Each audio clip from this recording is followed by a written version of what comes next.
Umetumia njia za uzazi wa mpango, haijalishi ni zipi, aidha vitanzi, vijiti au umetumia sindano au vidonge, haijalishi ni njia gani ya uzazi wa mpango, alafu then ukiisha muda wake unaona hauoni period zaidi ya mwaka mzima.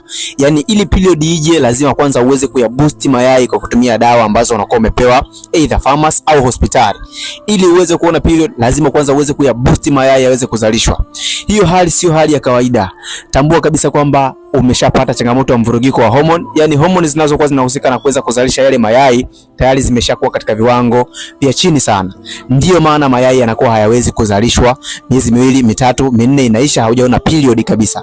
Na unavyokuwa unaendelea kutumia hizo njia za kuboost hayo mayai, haufanyi vizuri na haufanyi sahihi, kwa sababu itafika stage utakuwa hauoni period hata kama uyaboost mayai kwa kiwango gani.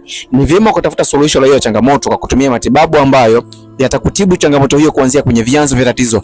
Homoni hizo zinazokuwa zinahusika na kuweza kuzalisha mayai ziweze kurudishwa katika viwango vinavyohitajika, uweze kuwa unazalisha mayai mengi sana ndani ya mwezi mmoja, uweze kuwa unapata period ambayo haibadiliki miezi na miezi, ili mwisho wa siku kama utahitaji kuweza kushika ujauzito basi uweze kushika ujauzito vizuri. Nina solution nzuri sana la changamoto kama hizo. Utatumia package ndani ya mwezi mmoja na hizo homoni ambazo zimeshavurugika zitarudi katika mpangilio sahihi na utapata ujauzito kama lengo lako ni kupata ujauzito.